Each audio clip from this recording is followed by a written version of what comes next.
John Reynolds was brutally murdered at his Christchurch scrap metal yard in 1996. It's just out of the blue, like, bang. Head, like holding my head. I'm gasping for breath. Whatever hit him must have pretty much killed him straight away. Leaving a family torn apart. I just collapsed to the floor, screaming. It was a real shock, you know, it was sort of out of the blue. You obviously upset somebody. Was it a robbery gone wrong? There's something to do with money involved in this. Or a pre-planned attack? Someone had an issue with him. It's just a really negative feeling. Will Sensing Murder psychics provide new insight into one of New Zealand's most baffling unsolved cases? It's almost like someone's been set onto him or something. You wouldn't be that fast if you didn't know where to go, what to look for. Feels like I'm being watched. Before John's killer is lost to time? Who could do this to me? So he's feeling really sad. Sorry, I'm getting emotional.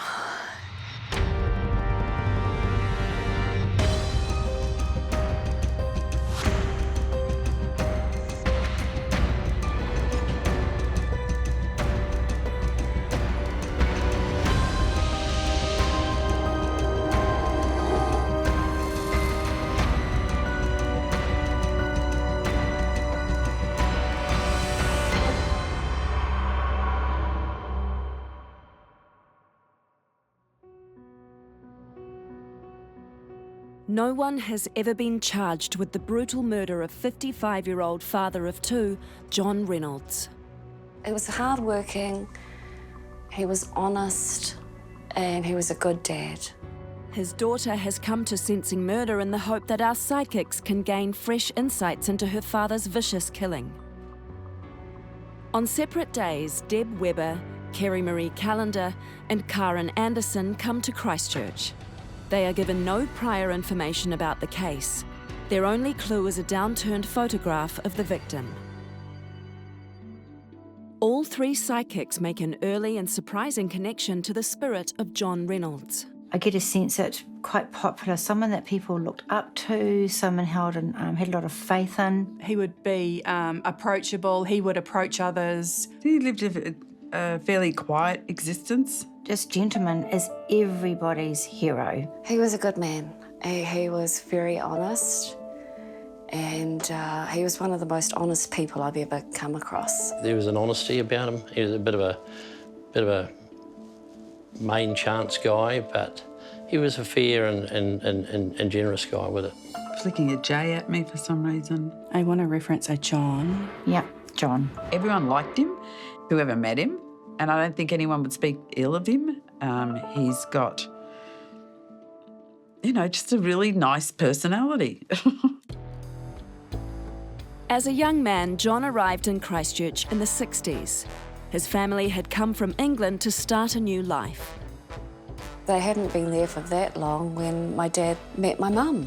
Hi, can I get some books, please? My dad used to go into the dairy asking for umbugs, which translated means humbugs, which were a little lolly sweet. Charmed by John's good looks, John quickly became a regular customer. More books? Yeah. The young couple soon married and started a family. Family's important to him. Children important to him. There's a boy and a girl coming into his energy. I've got two children. I've got a son and I've got a daughter.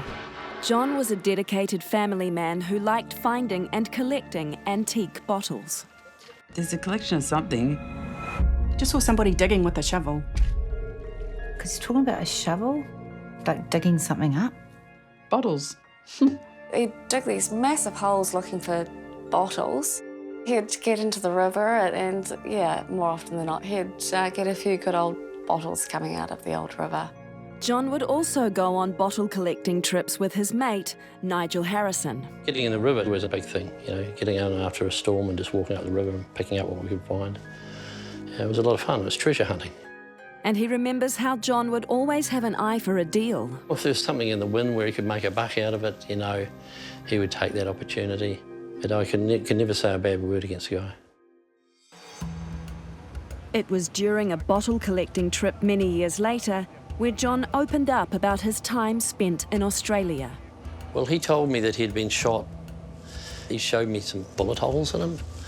And I think it was pretty much at that point he said he retired out to New Zealand pretty much. Australia's coming in quite a lot. I wanted to put things behind me. I wanted to leave the past behind and start a new slate in my life.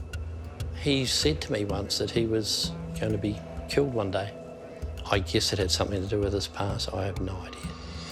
I feel he's quite a practical person, like to tinker. I think he must have tinkered with mechanical stuff every so often, maybe cars or something. He enjoyed that because he's fairly analytical. For some reason, I feel like he did heavy work.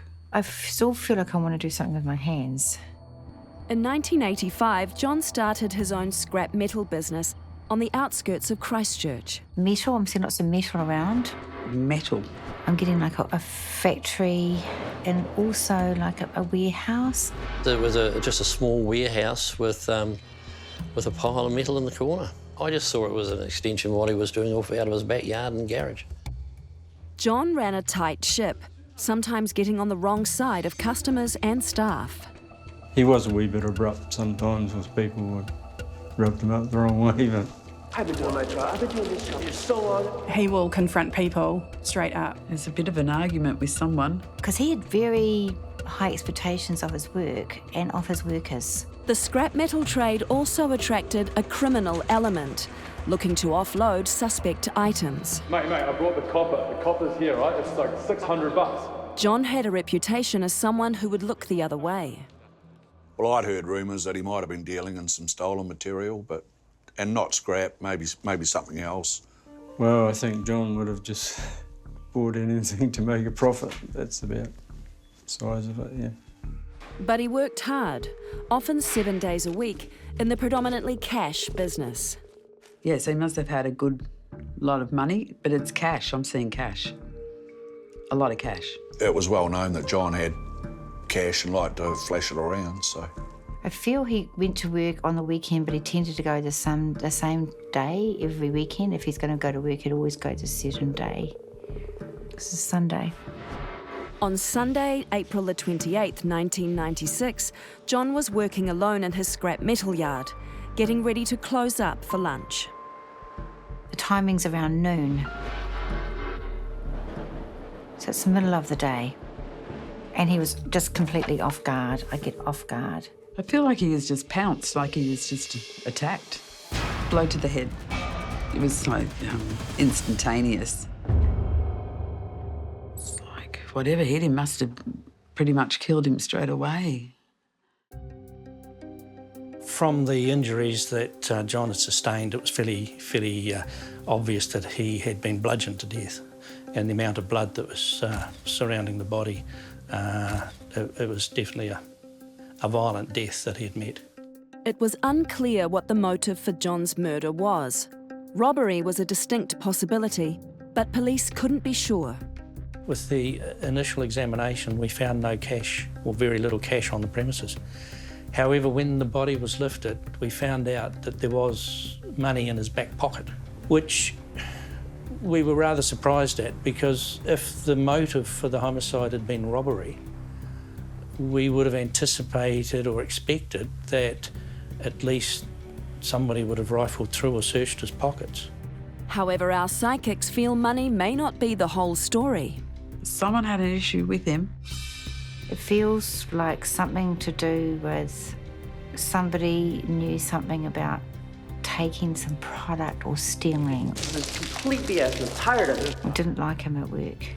It could have been any number of people. How do I know it wasn't someone that had been annoyed with my dad? 200. You said 300. This feels like it's been planned or thought out. He might have arranged to meet somebody there to buy something or to do a deal, or otherwise, people might have known he was open. Get that cash out for me right now, mate. But I keep feeling like also it had something to do wanting to rob him as well. I'm going to get my money. I'm going to get my money out of you one way or the other. I'm caught between work and personal. Fuck you. I'm out of here, mate. I quit. So it could have been a bit of both. In my gut, I feel that it's one of, perhaps a loser druggie who had planned it. I just hope that his next fix was worth it for him. It's time to leave the motel room and see if the three psychics can locate the murder scene of 55-year-old John Reynolds. I don't think we have to go too far, probably about 10 minutes, 15 minutes maybe, so I feel like we need to pull out of here and turn left, please. Okay, so I think we're coming out of the driveway and turning left. So I know I've sort of got to get out of the city, but not too far out of the city. So just turn left here, please. On different days, the psychics are all heading in the right direction. They have only been given a map of central Christchurch. I think it's a suburb, or street. I think it's a suburb, but it's Sydney something, or Sid. I don't know the suburbs of Christchurch all that well. Well, I don't know them all at all, actually. But we're heading towards something that sounds like Sydney. Deb is correct. John's scrap metal yard was located in the suburb of Sydenham. Kerry Marie is also feeling a pull south. So I want to go left, I think. See, it's got sort of out of the city centre. So somewhere along here we've got to turn left. There's an area of Hagley Park that stands out a little bit. The South Hagley Park area. Karen is getting close. John's scrap metal yard was near the southern end of Hagley Park. On different days, Deb and Kerry Marie also zero in on the correct location. Yes, I've got just a bit further to go, I feel. And my head's hurting, so I know when my head's hurting, I'm going the right way. That's what I feel. Oh, I've got a sore head. Getting close. It's got a very gentle energy, this man. But strong. Like a very protective feel about him. Must be very protective of his family. As Karen gets closer, her connection with John suddenly disappears. He's not overly strong. I'm just trying to tune into his energy and get some feelings, but it's quite scattered. I want to sort of feel that I'm looking for a sort of a commercial area that I'm looking for. So it must be just around here, somewhere. I know I'm close around here somewhere. Karen is failing to re-establish her link with John, so it's decided to take her to Hazeldean Road. And it's just up here, somewhere. I'm getting a headache. It's somewhere around here. Where are you? I think it's just here somewhere, but I keep looking at this building where they're doing it up, but I don't know. Just in here somewhere. Now I can't breathe. I'm wondering if that's it there. Deb has correctly identified the right area. On a different day, Kerry Marie also feels a strong pull to the street. So it's like here. Right here, isn't it?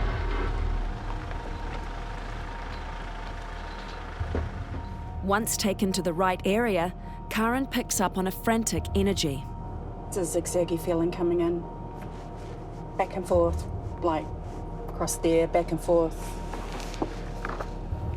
It's like somebody crossing the road, like back and forth, but the energy's really fast. I feel really angry, I feel upset, and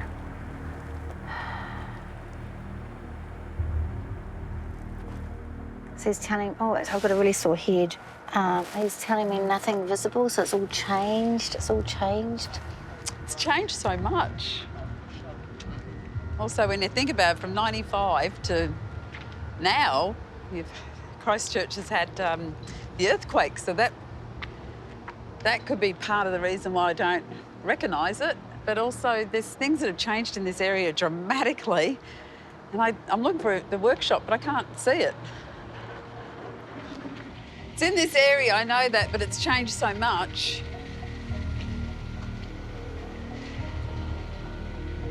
Maybe it's the car lot. There should be a building.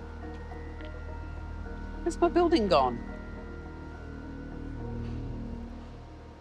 It's either here, I think it's here, but I can't see my building. Deb's right. The old warehouse was demolished several years after John's death and is now a used car lot. That's sort of sad. He loved this building. He loved his work. But it's gone. This has all changed, but it's here, that's here. And this is I feel sick. Ugh, I feel really sick. Who's done it? Who's done it is what I'm hearing. But I want to say that something's all changed in here. It's a car yard, but I feel there's been something that's been pushed down or taken away or removed back then because this wasn't always a car yard. There's something else was here, and it's no longer here. It's funny, because I keep hearing the words, it's not mine anymore. No one needs it anymore. I get no one needs it anymore. That's why it's gone. None of the psychics have been told anything about this location, but Karen in particular feels intense energy. Okay. This stands out a bit.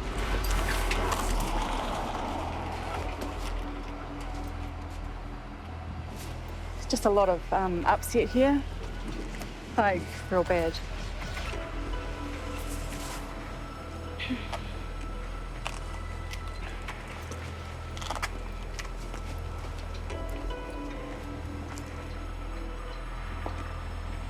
Yeah, full on, like his energy, like quite emotional.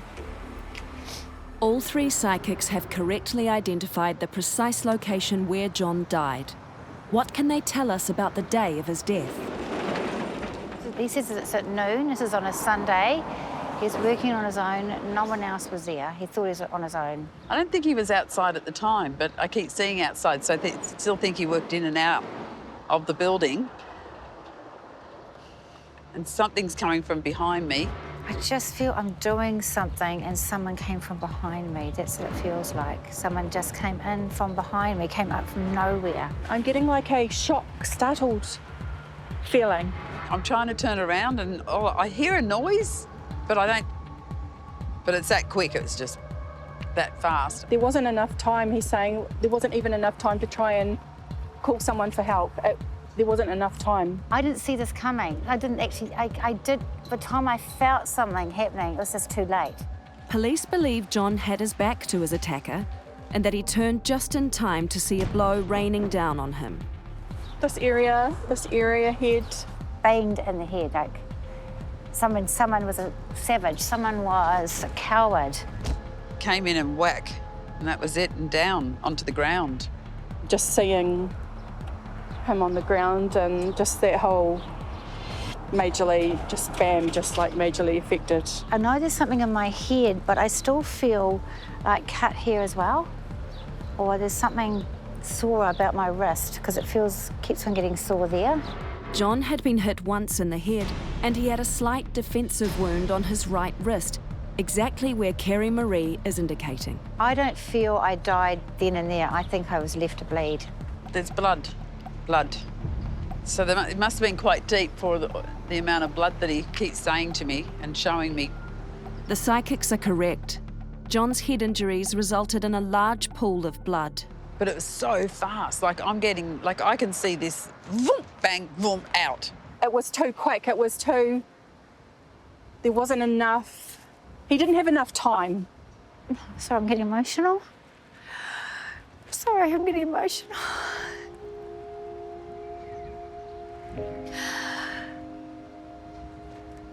I'm feeling really upset. I'm going all tingly and I'm getting really upset.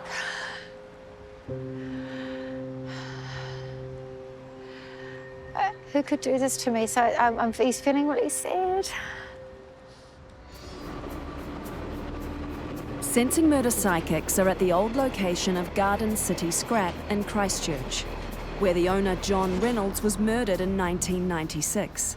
The psychics now try to identify the murder weapon. It's a pipe or a hammer. Something like that. Doesn't feel too large. Yeah, probably that. It's probably a bit big for a hammer, really, isn't it? But it's whatever it is, it's heavy, like it's solid and heavy. What it makes me feel with my head, it's like a sledgehammer. It's like bang on the head.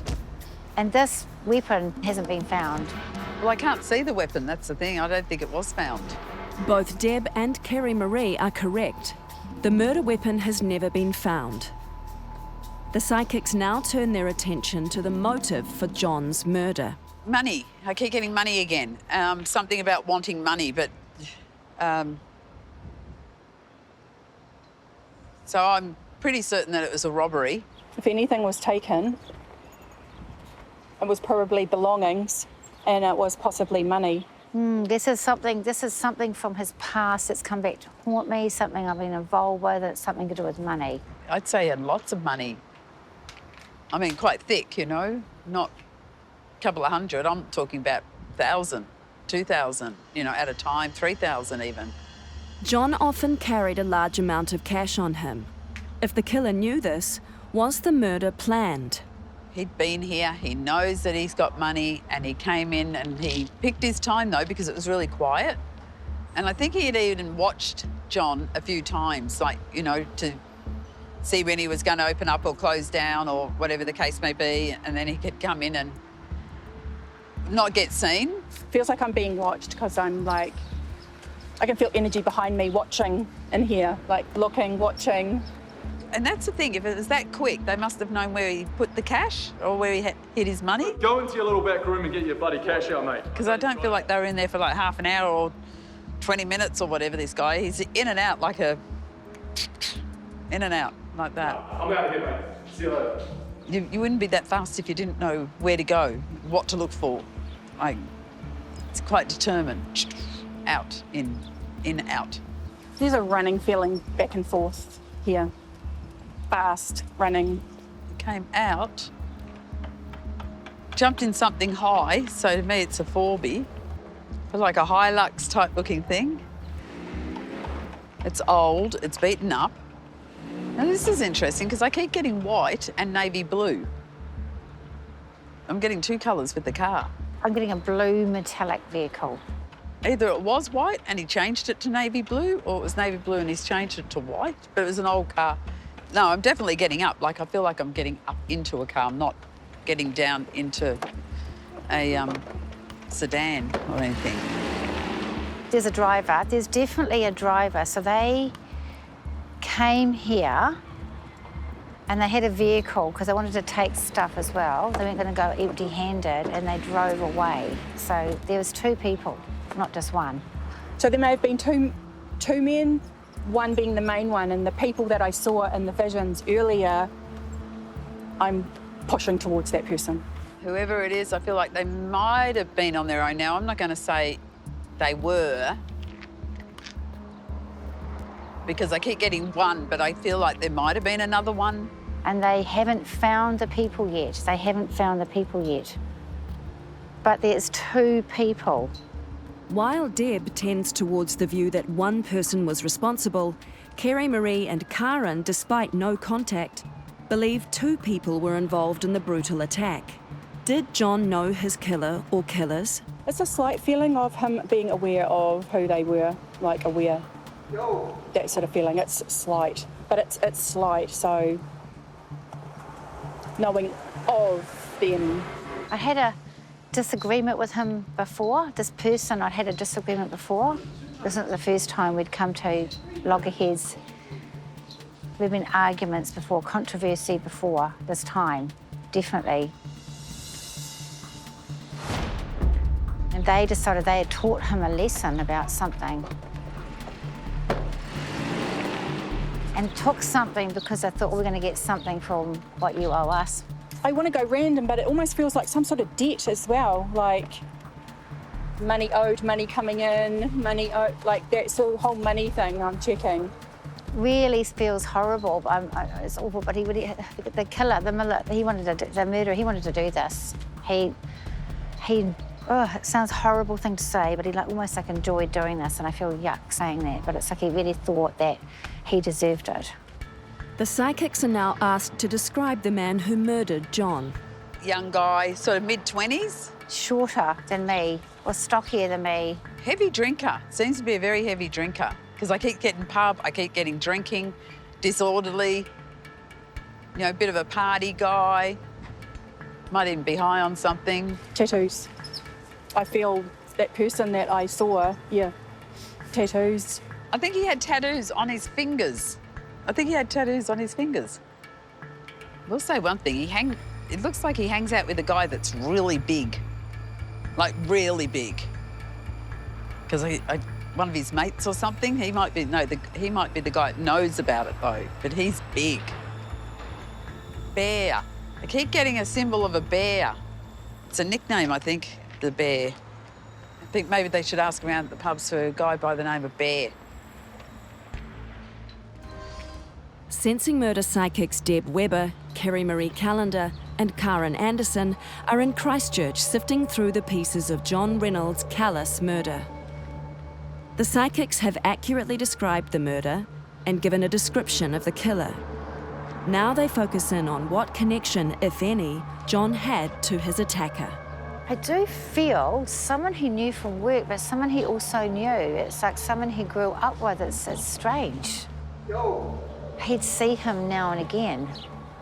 So I'm getting a sense it's got to do with someone he grew up with, but somebody he worked with, something as well.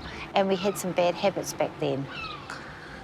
I have to wonder if there's been an overseas connection with him as well, because I do feel there's something about Australia connected to him, because he talked about the kangaroos before. So there's some sort of Australian connection with this guy as well. That was coming in a little bit. Australia, just with the feeling, maybe related to what was there. It is coming in a little bit. John spent a few years in Australia as a younger man. He told his friend Nigel that he'd been shot in the stomach over there. Did something from his past catch up with him? There's something to do with Australia, yeah, because he took me to the kangaroos. Something that happened back in Australia that's got someone's come over here, so it's something to do with Australia. I was a bit of a crook back then. So he got involved with the wrong people back then. Something bad in Australia could be like all the wrong things, like he thought it was a game. It's like drugs and maybe a bit of stealing and things like that. But he got involved with the wrong people in Australia, and that's why I feel he came back here to get more balance in his life. So he wanted to leave that life behind him. There's something he got involved with over there. Deb, meanwhile, is feeling a different connection between John and his killer. The offender knows John, but not as friends or anything, just like been in here, had a look or something or other, bought something or whatever. But yeah, they knew he had money. He knew it was a robbery. We now ask the psychics to see if anyone else knows about John's murder. You know, there's like these two people, but there's also other people behind it. It's weird. It's like there's two people involved, but it's almost like someone's been set onto him or something. It's like this, because I'm getting as much as like 10 people behind it, like 10, not just, there's one or two here, but there's something behind this that made this happen. We've been watching you, boy. Yeah, and I know that there's a group of them, like they know about it. And the person that did it, I'm sure he must ride a bike, because I keep seeing motorbike, but I don't think he had a motorbike here. Just feels as though he had a bike. He rides bikes. So I feel the family know who this is, or I have a feeling about who it is, but they just need more information to nail it. The psychics' 8 hours are almost up. Look, everyone loved this man. Everyone loved him. Like, he was so good with everyone. You know, such an honest man. I was just thinking about my daughter. I just think about my little girl.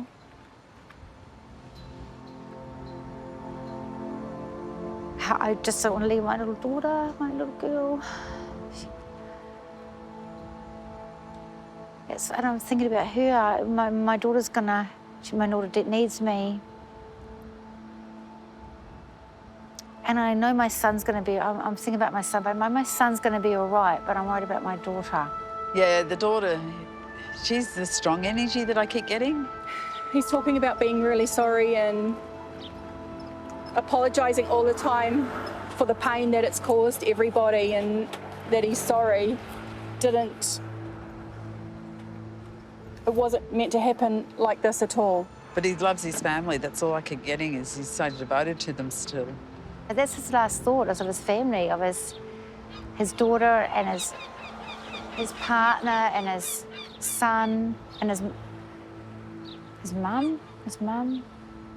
He misses them all, but he doesn't want them to be lonely because he wants to look after his family and his children.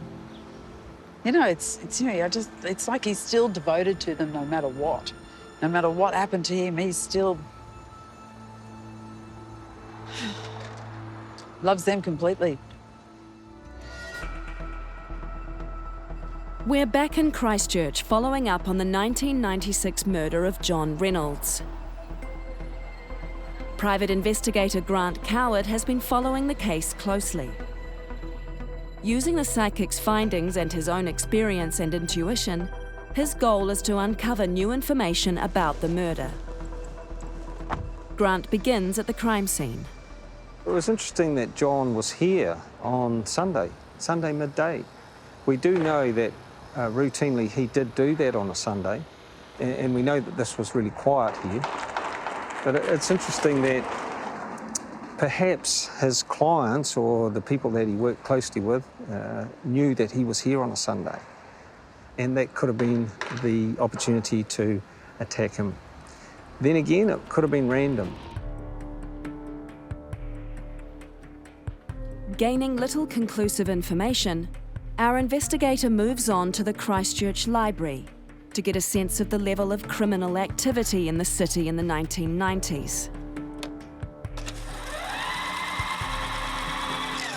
And in particular, on April 28, 1996, when John was murdered. Violent crimes taxed Christchurch Police. Police resources in Christchurch were stretched last night after a spate of violence, including a homicide in Sydenham, a rape of an elderly woman in Shirley, and the gang shooting in Addington. We can tell from this report that the Christchurch Police were stretched on the weekend. It was a particularly busy weekend with those 3 serious crimes. Now Grant shifts his focus. He thinks it is far more likely that Christchurch's underbelly holds the key. Using his contacts in the city, he tracks down a potential informant who's willing to talk. Okay, so what is happening is I've just got off the phone to someone who I believe's got some information about the killer. So I'm really excited, and I've got an appointment to go and see that person now. The informant, who we'll call Shelley, wishes to remain anonymous because the person she believes to be John's killer is still out there. When I met my partner, he discussed it with me, and he told me he knew someone that murdered that guy, the scrap metal fella.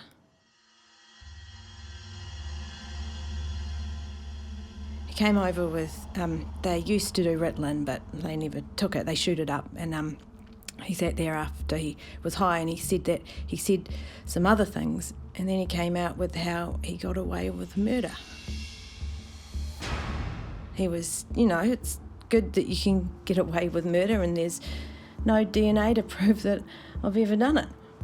And I thought, oh my God, what's he talking about? And then he just blurts it out and says how he actually murdered him and that he took the $5,000 and then he left. The claims are shocking. Shelley goes on to explain what the murder weapon was. You know a hammer, but it's got a ball on it? The hammer with the ball on it, that one, had him on the back of the head. And why there was very little physical evidence gathered from the scene. He wore a diving suit because there's no DNA. A whole bodysuit covers all your body. Hands, feet, all your body, your head, and you can't drop a hair, you can't drop anything. You only show a little of your face, no DNA. That's probably why he's, got away with it. The psychics describe the killer as they saw him. Young guy, sort of mid-20s. Shorter than me, or stockier than me. Might even be high on something. Tattoos. What's Shelley's description? He's about 5'6", brown hair and white. And, he's got tattoos. My ex-partner said that the police did have suspicions about this other person, but there was no evidence. Did the killer know John? Yeah, John used to deal with crims and sell their stolen stuff or buy it off them. So yeah, they knew he was quite well off and they knew he had money. Always had money on him, but apparently at the time he only had $5,000 on him. Yeah, it's just not right. You know, that hurts. Knowing what he's done, he's got away with it.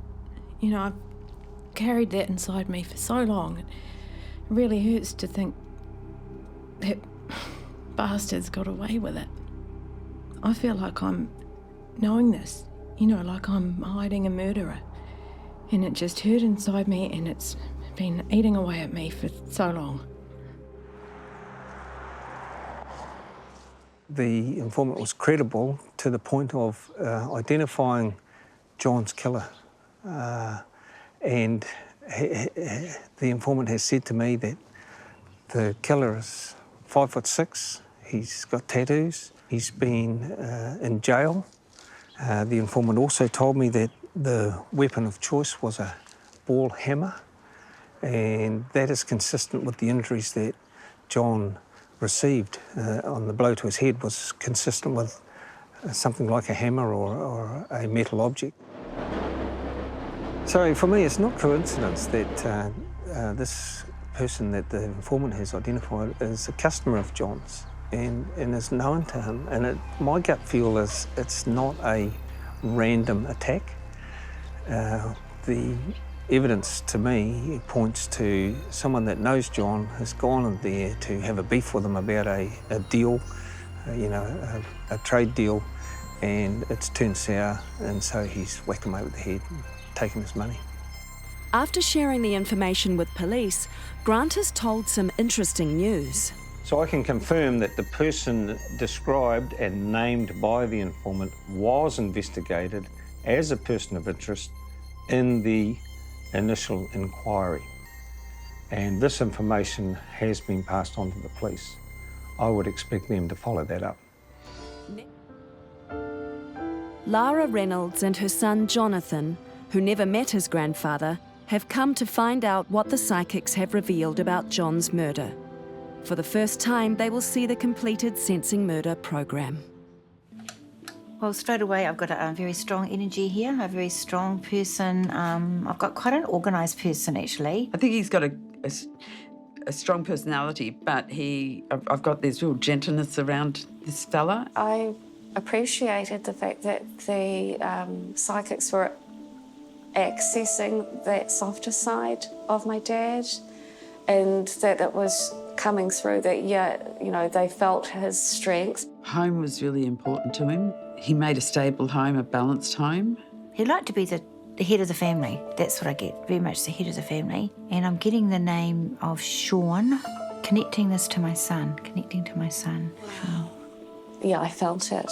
I really felt that he was connecting. Just saw somebody digging with a shovel. Because talking about a shovel, like digging something up. There's a collection of something, bottles. How on earth could they have come to that? Where would that have come from? Yeah, so that was quite mind-blowing. There should be a building. Where's my building gone? That's sort of sad. He loved this building. He loved his work. He did. When the psychics described my grandfather and where the hell is the shop gone, it kind of made me laugh a little bit with my mother, because my mum described him as a hard-working man who loved what he did and did it because he enjoyed it. Like the offender knows John, and I think he had even watched John a few times, to see when he was going to open up or close down or whatever the case may be. I can feel energy behind me watching in here, like looking, watching. I think they had been monitoring my dad, and they knew when to go in. I think they knew when he was most likely to be closing up. And I do not feel for one moment that it was a random event. If anything was taken, it was probably belongings and it was possibly money. So I'm pretty certain that it was a robbery. When two of the psychics say that it, it was related to a burglary, that's where I think they were spot on. When I met my partner, he told me he knew someone that murdered that guy, the scrap metal fella. I've carried that inside me for so long. It really hurts to think that bastards got away with it. Felt empathy for her. And it's a brave thing to do what she has done. It takes a great deal of courage to try and do the right thing. It takes a huge amount of courage to do the right thing. And I'm very grateful for her for doing that. John Reynolds' life was taken in 1996, and for more than 20 years his family has struggled with his loss. What do they think now about his legacy? It confirmed completely who I believed my grandfather was, in my own mind's mental image of what I've come up with from what my mum told me, pictures, as a hardworking, honest man. He was a great dad, and I bet would have been an absolutely wonderful grandfather. I'd like to thank Sensing Murder for putting a really holistic, balanced view of my dad and showing some empathy towards us as a family. Thank you for that. But also, having said that, though, there is still a killer out there walking the streets, and I can't do anything really much other than this. I can't change the past. My dad is gone. But if this can prompt someone to step forward, to do the right thing, and get one less person of violence off our streets, then that would make me really happy.